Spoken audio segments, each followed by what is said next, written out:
very happy Navratri or Durga Puja. And let's start our class now. This is, as you know, this is going to be our last class. So, whatever the doubts you are having so far, you can ask. Okay? Please feel free to ask me.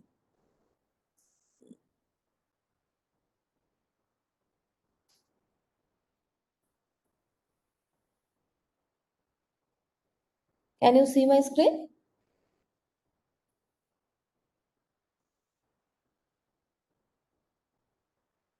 Okay, thank you. So, let's start. Mr. Sushil, shall I explain it a bit later on because I need to start the class first. Then I shall take your queries. Okay? Okay. Now, the topic that we are going to start today is with repeated games.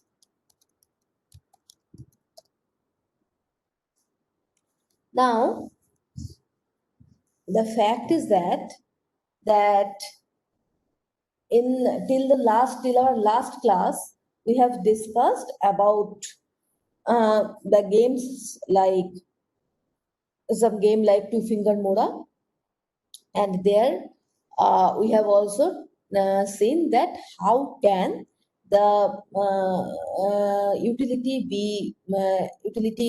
can be decided or can take a particular value, or the utility of the game can take a range. We can decide the range of that utility. That those things we have already discussed. So today we are starting with repeated games. Now, what does repeated game means?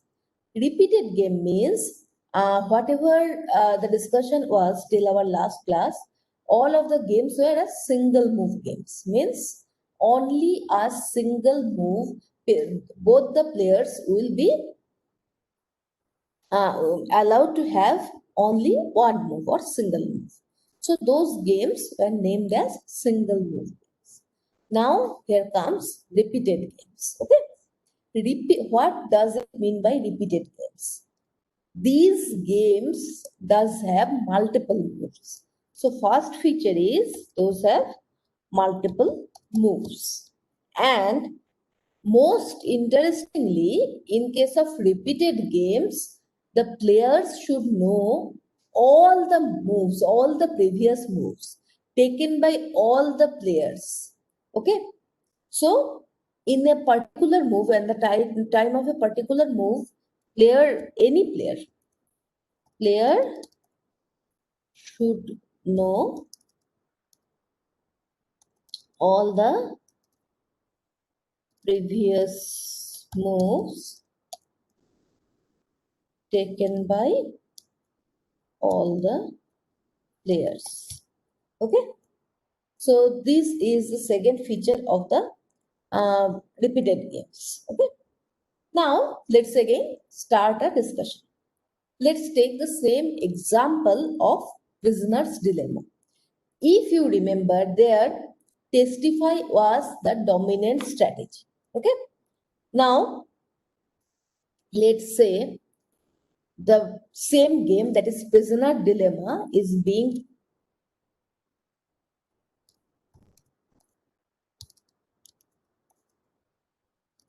prisoner's dilemma is being played with 100 moves. Okay. Now, what will happen? That it could be one situation that in 100th round, no repetition is there. Therefore, there is the players should choose the dominant strategy. Okay. So this is what it is supposed to happen there. If there is no repetition in the 100th round,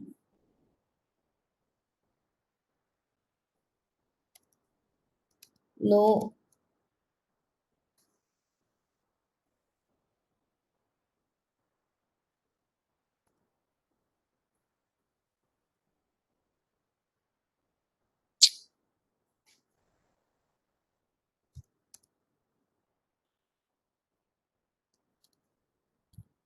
Mm, Therefore, player should choose the dominant strategy. Okay, player should choose the dominant strategy.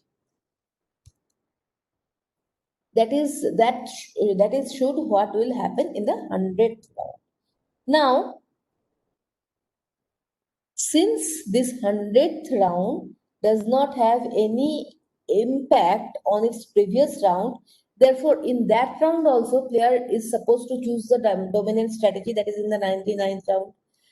Likewise, if it goes on till the first round, if we our prediction goes on till the first round, then what will happen?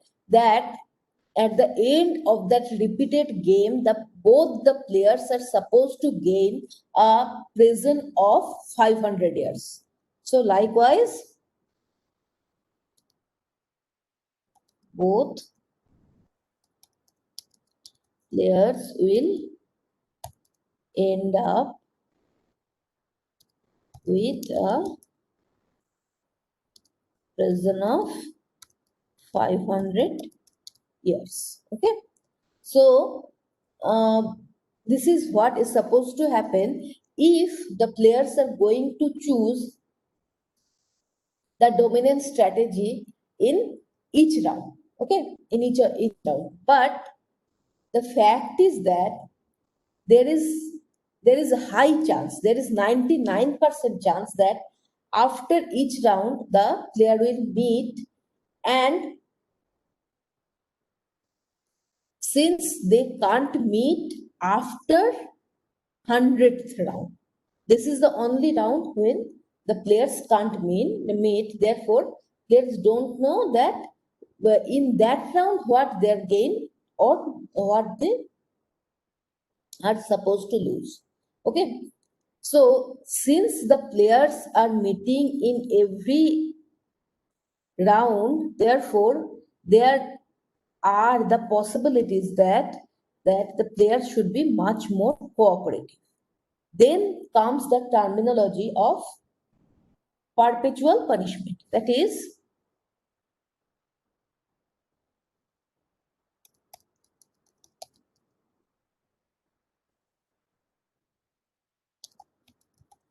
what does perpetual punishment means? Perpetual punishment means that players should play the game more cooperative. So it is more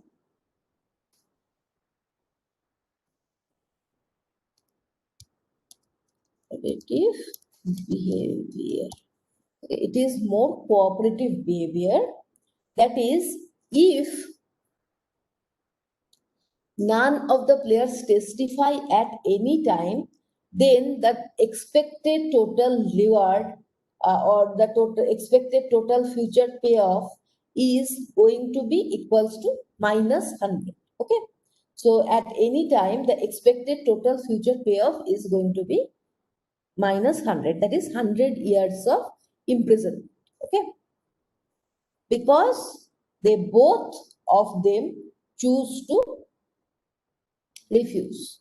None of them has chosen testify.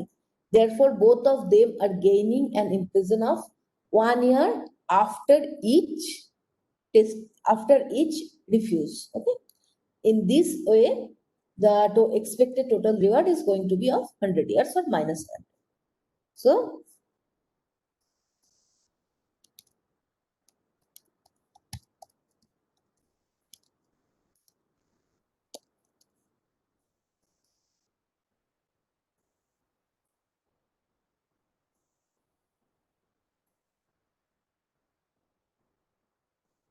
expected total reward is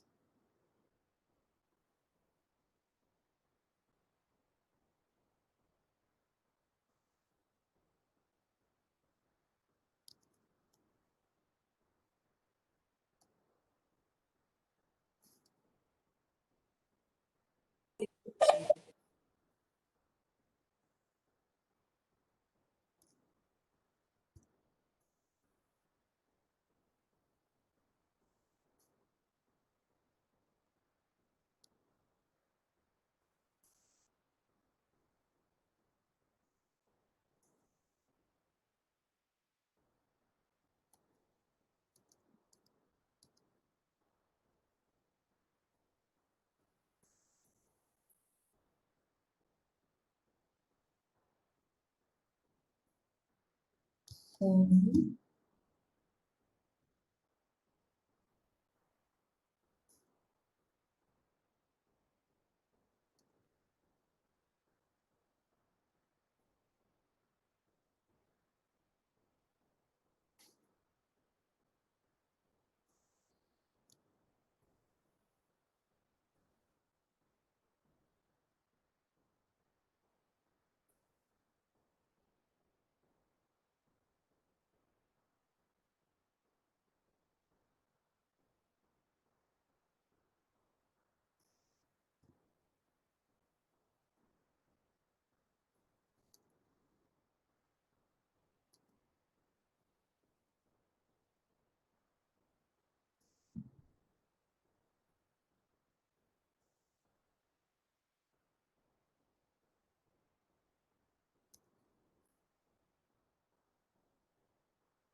So this is what the expected total reward is going to be at any point of time. Okay.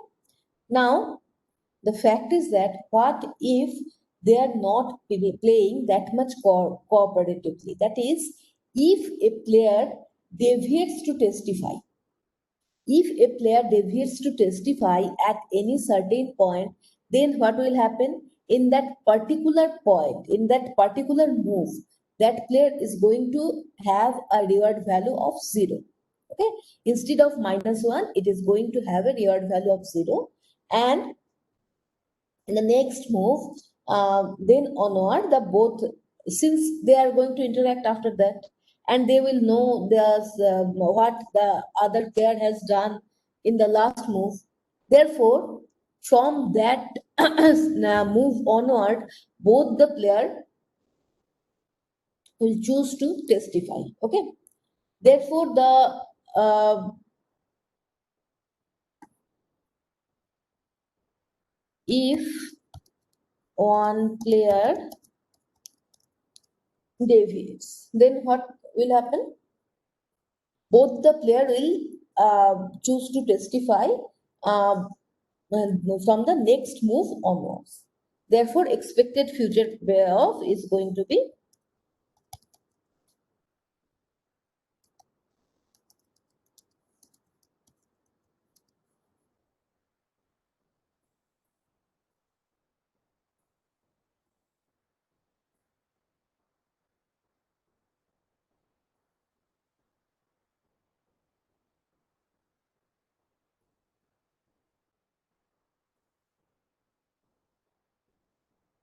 t equals to 1 to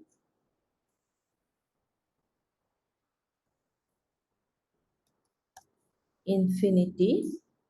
Before that, it will be 0 plus this 0.99 t into minus 5 is equals to 495. This is what is going to happen if at some moment both the one of the player deviates. Okay, then this is what the amount of expected future reward is going to be. Okay, then comes another thing, that is tit for tat. That is, the player is going to echo tit for tat.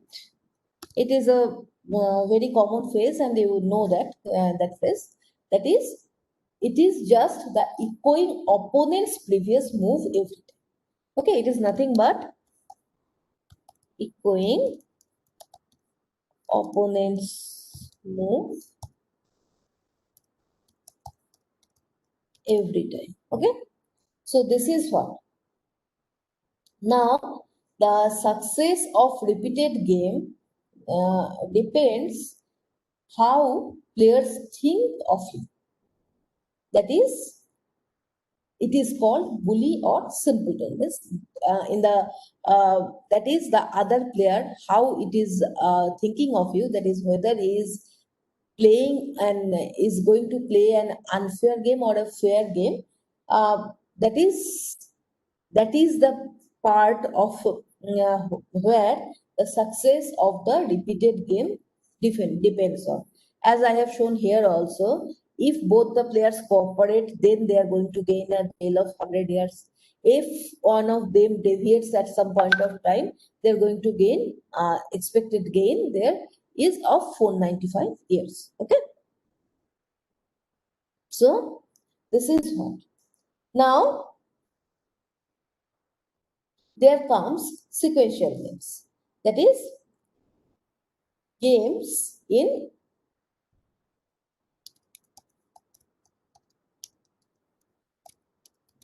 sequential games. What are sequential games? Games with sequential turns and not all the same, and those are mostly represented by game trees. And how the game trees do look like? Game trees, game trees. Yes, -5 arrived, Mr. Durgesh, -5 is arrived that from that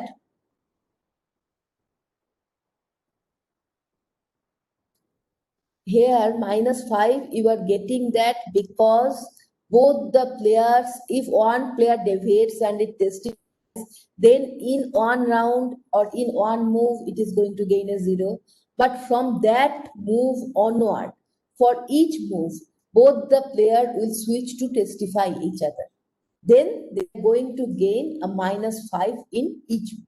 Okay, this is how -5 arrives. In case of a sequential game tree, the tree actually includes initial states,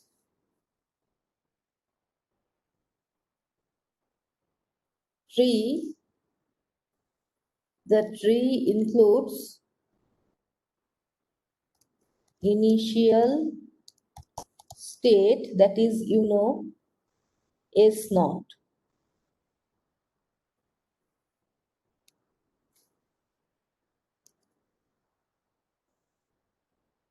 S naught. Okay, this is what the initial state, and then comes a function, that is the player is tail switch. The action, that is which player is tail switch. Okay, now it is that player is, that is which player has the move. It has the information that which player has the move, and it is represented as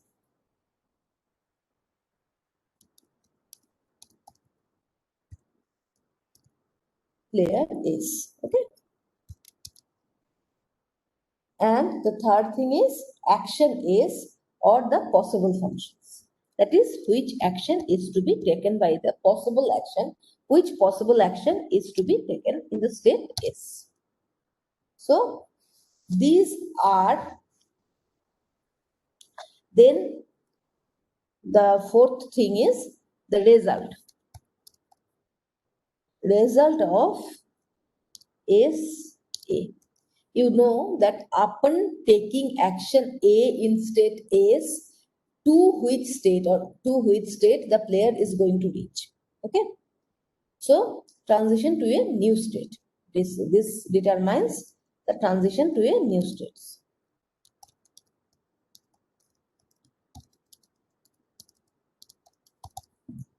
Then comes utility.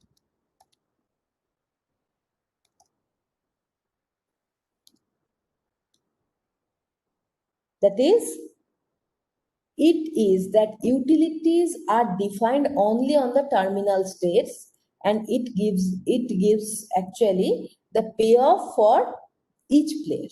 That is, for player P in the terminal state, what is the payoff? Okay, so These are defined in the terminal state.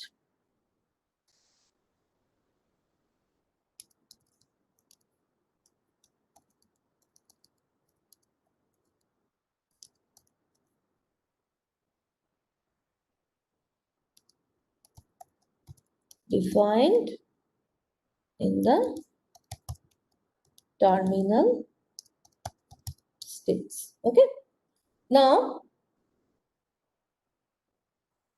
the key difference is here actually, here insertion of a chance is here a chance is inserted to represent the game with non-deterministic action. That is, here actually, for example, a game like a billiard, there the player can take a action, that is that there is no doubt that the player can take an action, but there also exists something like chance. That is, it might be that it is the player who is hitting the ball is a very good player, but still some chance factor matters there, that to which with which ball that ball is going to collide with, and the rest of the things are going to occur in and whether it is going to occur as the player wished for or not, there also a chance factor matters. Okay. Now there comes the this is the key idea for a partial observability. Okay. That is, here the game tree is created over belief state. It is actually enables some strategy. In some cases it enables some strategy that ensures the checkmate irrespectively of opponent's move. In case of a partial observable environment, you know that what is form duties and all those things. Here, if the game is also partially observable, then the game tree is created over belief state. We don't know the actual states, since the game is, as we know, of POMDP also, we don't know the actual states, and we are going to we are going to take the entire decision based on our belief states. The entire network is going to be constructed only based on our belief states. Same in that partially observable games. Here we don't know the actual states, but the entire game tree is going to be constructed upon our belief states. Okay? And it enables some strategy in some cases, that is, that ensures the checkmate irrespective of opponent's move. For example, if you remember that old diagram that we are dealing with since the beginning of this chapter, that old diagram, that is the 4x3 matrix we done. If we remember that, well, let's draw it again.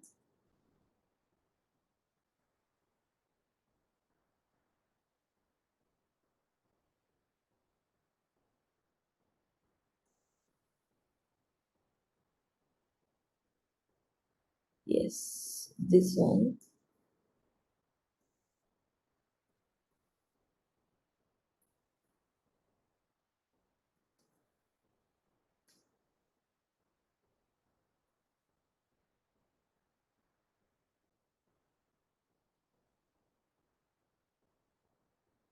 This is where the blockage is, and these are the exits. That is +1 and -1. And this is start. You know that this is how the diagram looks like. Now, for example, whatever we have discussed so far, there only one player, one agent was there who was supposed to choose the optimal policy, who was supposed to take the optimal path, or who was supposed to decide its optimal policy based on the amount of rewards and so on. We have done those things with this game. Now let's say that two players are playing the game. Okay, two agents are therefore, instead of one agent, a single agent, there is supposed to be two different agents. Okay, now both the agents should look towards this +1 exit, because whoever will exit through +1 is going to win the game. Okay, but there we are implementing another constraint to it, that is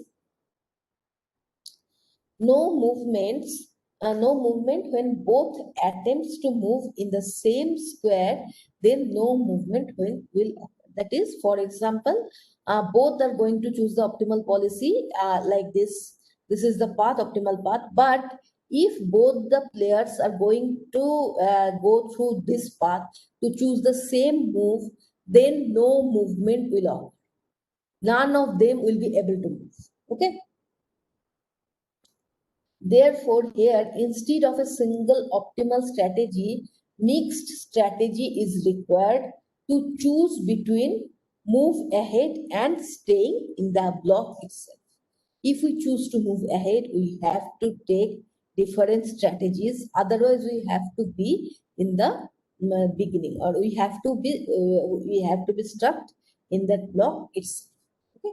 So this is how things are going to, or the strategies are being decided. Now, say there is another example, okay, how these things are, or how the game tree is being constructed and how everything is occurring. So there is an example given here, that is, say, for example, there are two players who are playing with four cards, okay, poker game. It is a poker game who are playing with four cards. Now, there are two aces and two kings. Now, the strategy of the norm of the game is that player one will pick up his card first. Okay, he could pick up a king or a ace. Then, depending on his choice, he can either call or fold. Okay, if he call, then it is the next players. That is, there are two players, player one and player two, and first, first of all, player one can pick up his card. Then he can either call or he can fold. Or and then there is the turn of player two. Player two either can accept or he can also fold. If he accepts, then the thing is that the fact is that if player two accepts the game and he also calls, then both the players has to show their card, and if the player who is having a king is going to pay the amount to player two, to the other player. Okay, and by default, if player two folds, he has to pay $1 to player one. Okay, this is the by default action. Now, let's see how does it look like, how the game tree does look like. Okay, this is the game tree. It is designed here. Here, these are this chance node stands for player one. This chance node stands for player two. Okay. Now, this is the possibility of having access to both the players. Okay. What will happen? Now, player one first picked up his card and says that he is having an ace. he can either decide to call or he can decide to fold. Okay, so this is R stands for call and K stands for fold for player one. If he folds, he is going to gain nothing because both the players are having a essay. Therefore, then both of them are going to gain 0. Then if he calls, then it is for player 2. Player 2 knows what the card he is having, but he does what the card she is having, but she does not know what the card player 1 is having. She only knows that player 1 has picked something and that player, that is player 1, called. Okay, but player 2 does not know what the card player 1 does have. Therefore, she has two options. Either she can calls or she can fold. If she folds by default, if she folds, she has to play $1 to player 1. Whenever she folds. If she calls, then what will happen? If she calls and both of them are having the same card, that is, both of them are having essays, then none of them are going to gain anything. Both of them are going to gain a 0. Now, in the second case, then player 1 is having an essay and the player 2 is having a king. Again, player 1 is picking up his card and he can either call or he can fold. Now, in that case, if he folds, then what will happen? Both the player are going to show their cards, and since player 1 is having an essay and player 2 is having a king, therefore player 2 is supposed to give $1 to player 1 because he is having a higher, a more valuable card. Okay, then or the second possibility is he can also call. Now, if he calls and after that it is player 2's turn, he can quit. He can fold and he can play $1 to player 1.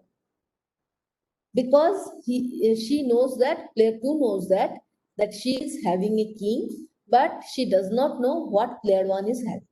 So she also is having two options. She can either call or she can fold. Now, if she folds, then she has to pay $1. If she calls, then both of them are going to show. And since she is having this time key, in spite of having a king, she calls again. Then she has to pay both. That is $2 to player 1. Okay, and she is going to lose $2. Then what will happen in the same way? That is king and king. If both of them are having a king, then if player 1 folds the game, then both of them are going to have a 0. If player 1 calls and player 2 calls also, then since both of them are having the same card, they are going to have a 0. And since here if she folds, then she has to pay $1. Then what will happen for player? What will happen if this is the combination, that is king and s? If player 1 then calls, player 1 then folds, then since player 2 is having a higher card, so player 1 has to give $1 to player 2. And if she also calls, that is player 1 calls and player 2 also calls, then here both of them are going to show their card and player 2 is having a higher value, more valuable card. Therefore, player 1 is going to pay $2 to player 2. Okay, and again, if player 2 folds, she will have to give $1 to player 1. That is the norm of the game. Okay, so this is how the simplified version of poker game has been represented here in the form of a game. And here I11, I12 are the states for player 1 and I21, I22 are the states for player 2. Okay. So these are the thing. And now if you draw the table, that is here, more interestingly, the fact is that if you want to decide that what are their dominant strategy, that is what are the dominant strategies, or what the dominant strategies should player one and player two have. Now player one should choose a raise or a call if he is having an SA, okay, and check, that is fold, if he is having an if he is having an king, okay. Similarly, player 2 should choose call if she is having an SA, and she choose fold if she is having a king, okay. So this is how they should select their dominant strategy. Now,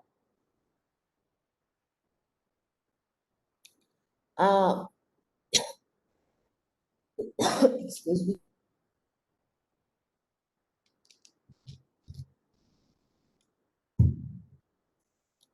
So this is how they should choose their dominant strategy. Okay. Now here in this table, the payoff matrix are shown, and here actually CC means that is the columns represent the strategies of player 2 and the rows represent the strategies of player. Okay. R represents, that is, you have also seen here, it is equivalent to call, and it K is equivalent to fold. So these are the strategies. You can see that here the probability of having RR and CC are 0, whereas the probability of having RR and CF is minus 1,000. And like that, okay. So this is how the payoff matrix should look like. And there exists two Nash equilibrium in this game. These are the two parts, that is RK and CF. These are the two parts, and these are the two Nash equilibriums that the game will have, okay. Then comes that what will happen. This is the games with perfect information. That is, we know what could be the strategies, what could be the options that player one and player two have. We know everything. But if the games are having imperfect information, then what will happen? Then the fact is that it is harder to that is mixed strategy, combining multiple branches are needed instead of pure strategies, because then no pure strategies might be available, okay. So therefore games with imperfect information, for the games with imperfect information, there uh, there is a alternate representation of game tree, and it was developed by Pollard et al.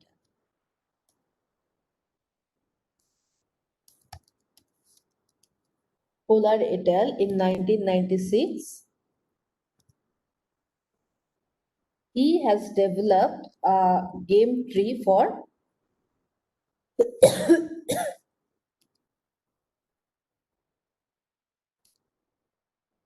Imperfect games. Okay,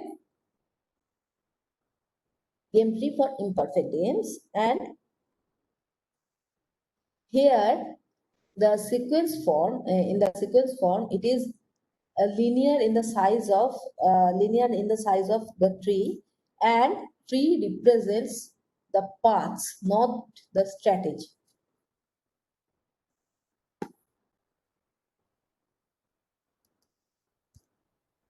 Tree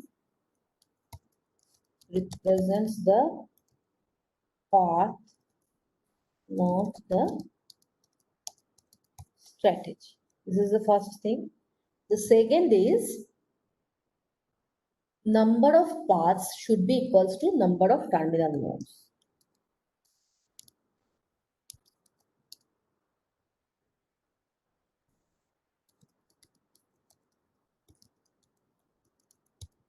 So this is how he has defined the game tree. And the abstractions makes the tree smaller with suggestions. Say, one example is given here, that is, say for example, I have a pair of queens in the card. Okay, in the set of the cards, we have a pair of queens. But now we can abstract what the other player is having in three ways. Other player is having a better pair, that is a pair of king or a pair of ace, same pair of queen, or horse pair, that is everything else. Now, horse abstraction. Therefore, if we are playing a game,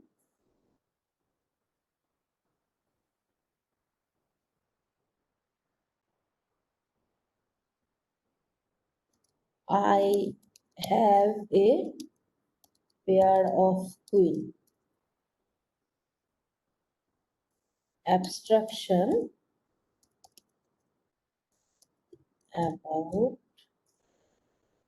the opponent.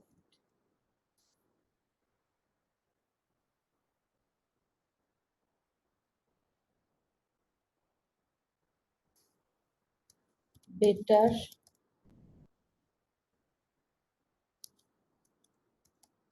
pair of king of same pair of queen and horse. Everything else. Okay. So these are the three possibilities that I can abstract about my opponent. Now that horse part, it can be subdivided, it can further be subdivided in the following ways. That is,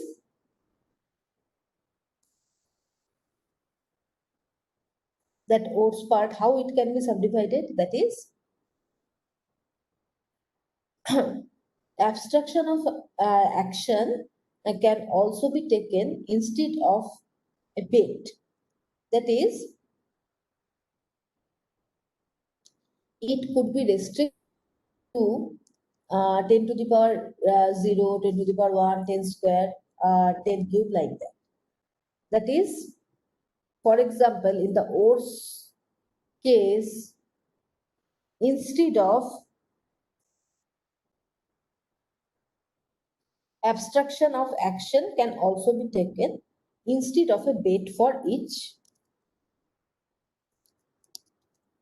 Abstraction of an action can be taken instead of a bait. Okay, so that can be done. That is, instead of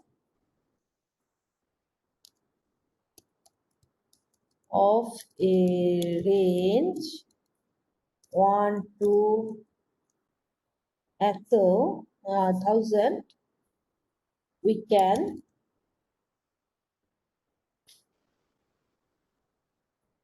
abstract it out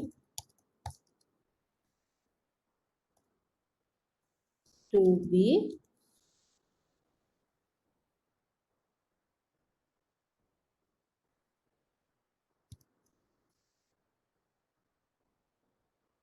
ten to the power 0, then 10 to the power 1,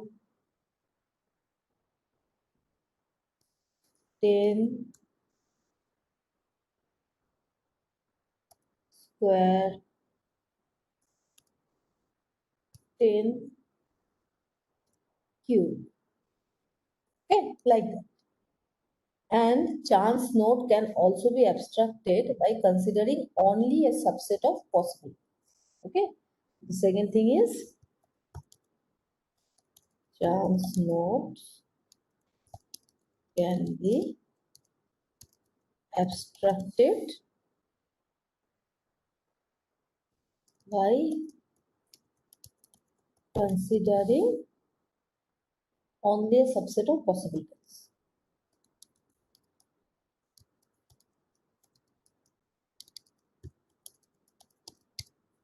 So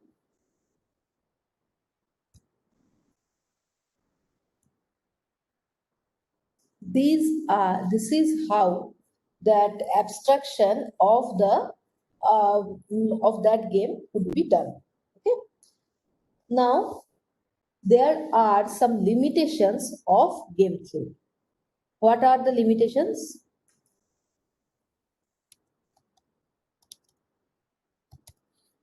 Limitations is it does not deal well with continuous states and action.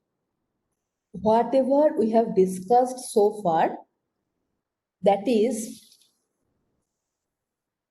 say for example, if we remember that whatever the games we have discussed so far does have some discrete sets of states. If the states becomes continuous or the action becomes continuous, it does always have some discrete set of actions.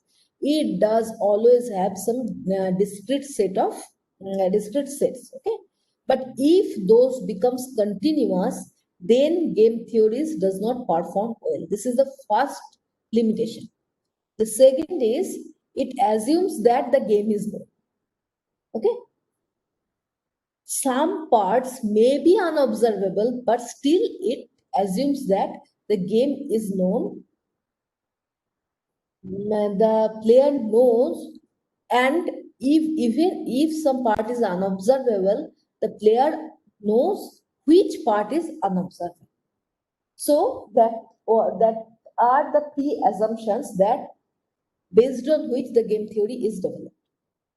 Okay, so it does not deal with continuous state and actions. That is the first thing. And the second thing is that it assumes that the game is known. If some parts are unknown to a player, the player knows which part is unknown. Okay. So these are the limitations of game theory. Now we shall discuss about some sources of uncertainty and their representations. Sources of uncertainty in game theory. Okay. Now, what are the sources of uncertainty? The first one is actions.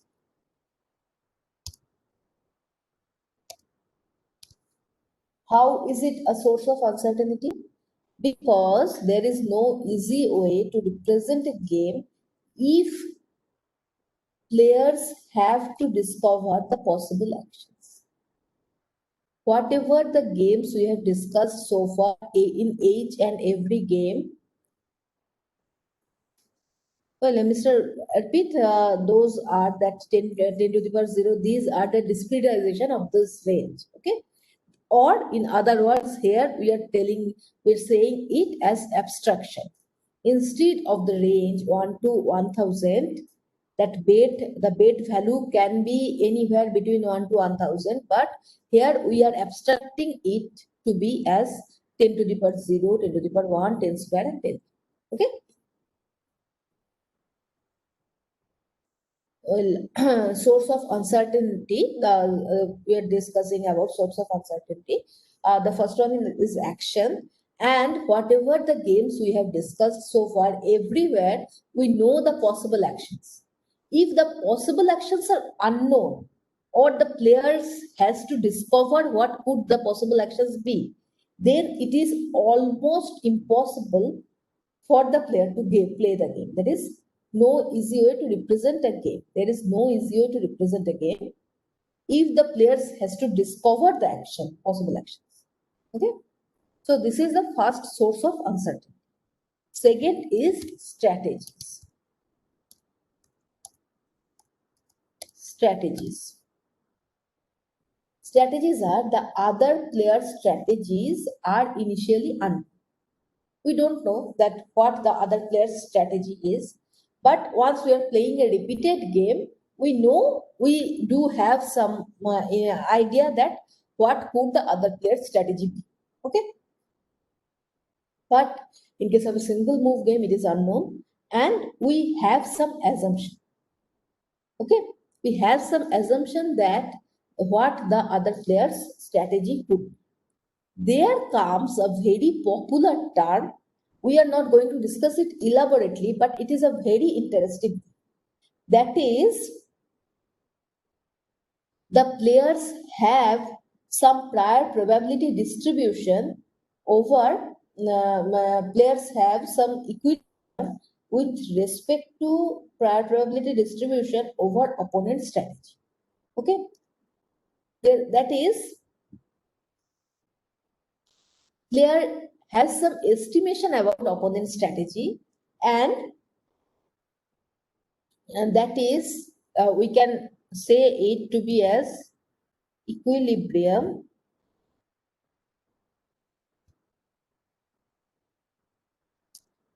with respect to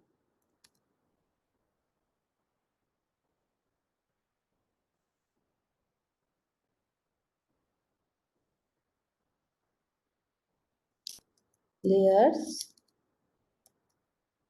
prior probability distribution over opponent strategy. Okay, and that equilibrium is known to be as Bayes-Nash equilibrium. Bayes-Nash equilibrium. So each player does have some equilibrium with respect to over opponent strategy. It has some prior probability distribution in its mind, and that is known to be as Bayes-Nash equilibrium. We have not discussed it elaborately, but it is a very interesting phenomenon. Okay. Then comes chance.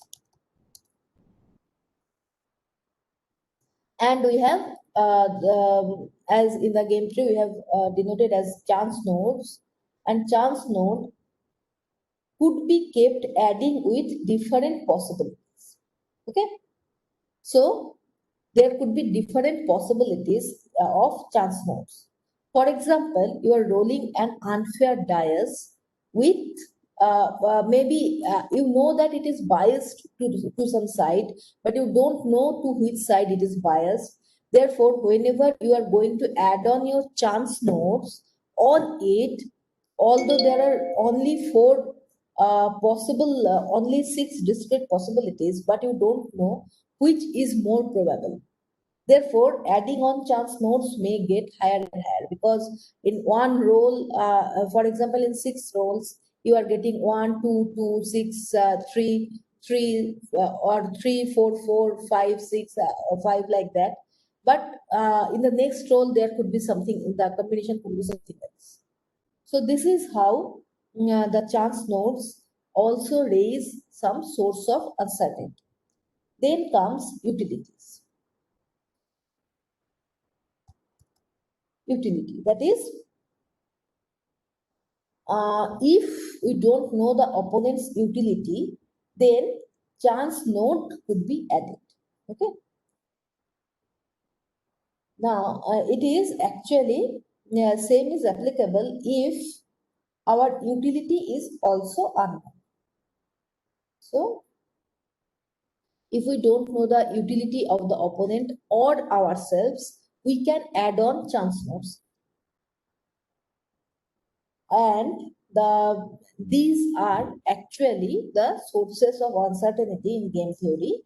And game theory can represent every uncertainty at the cost of doubling the size of the tree. Okay. So it can represent the every uncertainty, but it will cost the doubling of the size of the game tree every time. Okay. So this is the entire thing of game theory, and our syllabus is also limited to it. But on the top of it, if you wish, you can also study the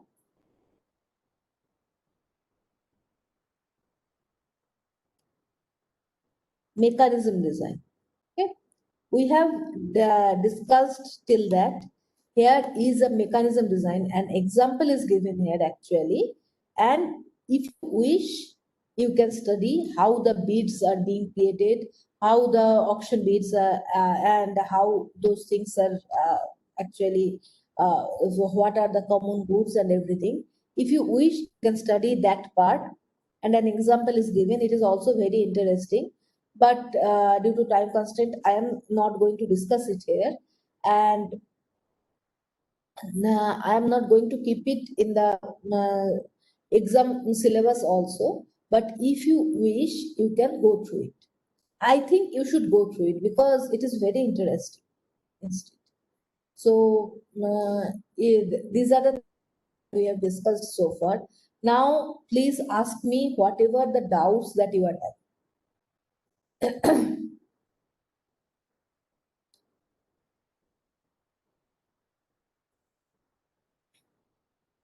Please ask me whatever the doubts you are having. If you don't ask me, I shall assume that none of you does have any doubt. Well, let me answer the first doubt raised by Mr. Sushil. Sushil, you are actually you have some doubts regarding continuity constraint of rational preference. So, if you remember, the continuity constraint says that if you have 3 different preferences, that is, if you prefer A over some say C, A over C, and some other preference, that is some other is there, that is B, and it is in between. The preference of B is somewhere in between. That is, A is more preferable than B, and B is more preferable than C. Then there should exist some probability P for which the lottery of A and C and B is equally preferable to. Let me give you an example. I think the things should be more clear. Say, for example, you prefer $500 over $400, and you prefer $400 over $300. Okay. Now, the fact is that if you are given a chance that you can play a lottery with probability P's, that is, the chance for you to win, say $500 is 75% and winning $300 is 25%. And if you don't play the lottery, you are going to win $400. If this lottery and that $400 are equiprofitable for any common human being, both are equiprofitable. That is, he can either choose any of them. Okay, so then this is the probability, that is 75, that is 0.75 is that probability for which that lottery and your preference B becomes independent. Okay, is it clear, Mr. Shushil?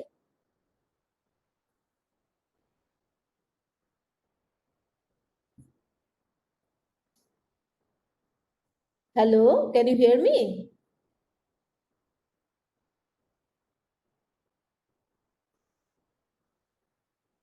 So, Mr. Shushil, is it clear? Please let me know.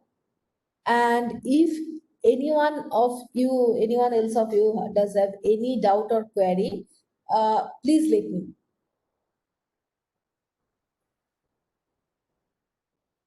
Previous class note materials. You means the notes that are written in my copy. Well, I shall share. Okay, I shall share. No issues. Anything else?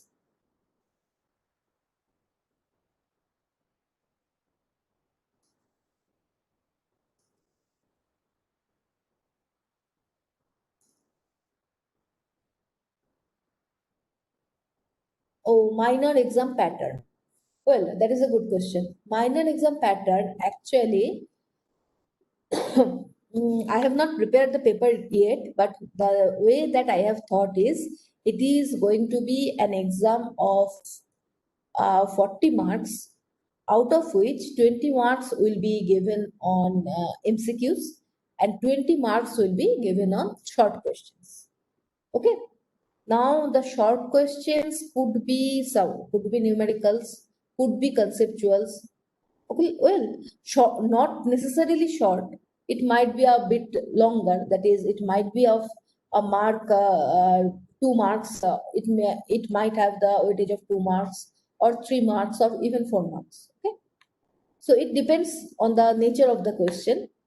And yeah, you have 1 hour. That is true, but actually, what we are asked that either we have to create an open book pattern of exam question pattern, or we have to, how many MCQs? 20 MCQs. 20 MCQs for 20 marks. Okay. So this is the thing. And the first thing is that the pattern, actually, it is not any proctored exam. We are not going to proctor it. You can, that means that you can cheat. It is not expected from you, but since we are not going to proctor it, therefore, uh, therefore we should give you such amount of questions so that you will not get any time for to cheat. And it is, I know that it is the duration of the paper is of 1 hour. Anyway, it does not matter. For example, I am going to give you a question for on 40 marks, and it is due to time constraint, none of you are able to attend more than 30 marks. Then how does it matter? Because ultimately the gradings are going to be relative. Yeah, 15 minutes will be given to you for scanning and uploading. That will be given to you.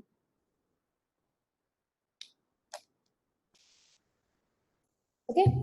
So 15 minutes will be given to you. And if you still face any issue, then it is, I'm saying you personally that scan the entire all the questions at a time and upload it as a single file in response to any particular question.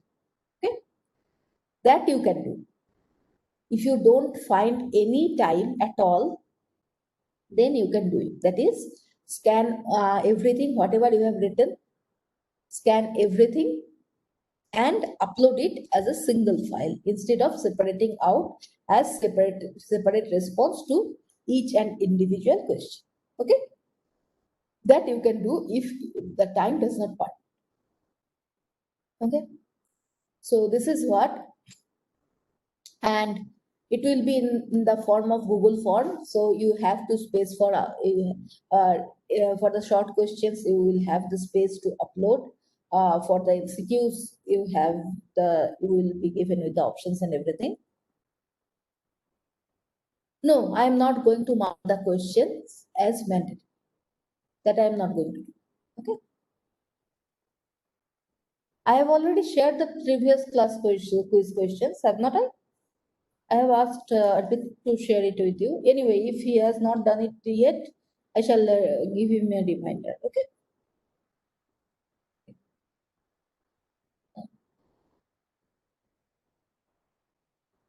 Yeah. Anything else?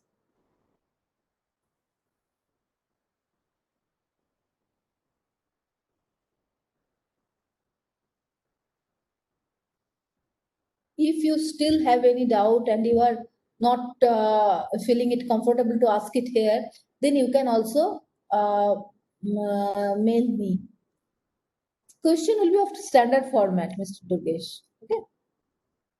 No, it is not going to be too hard.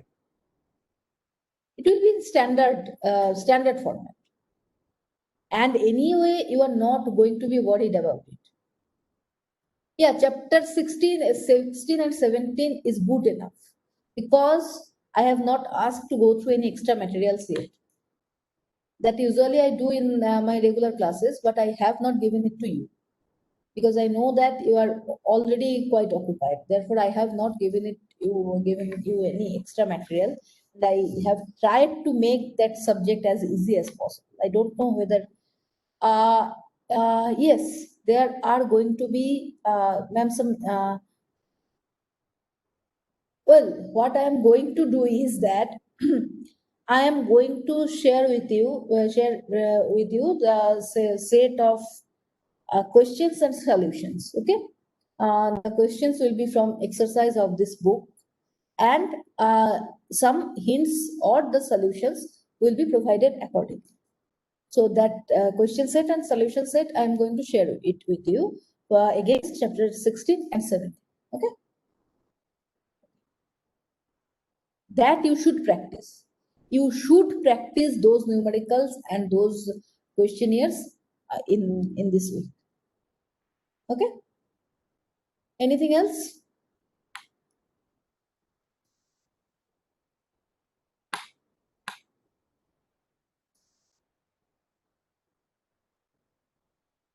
Well, if nothing else, then I think we can quit now. Okay.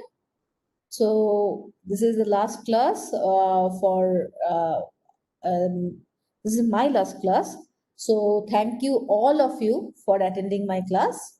And if you still are having any doubt, please feel free to contact me.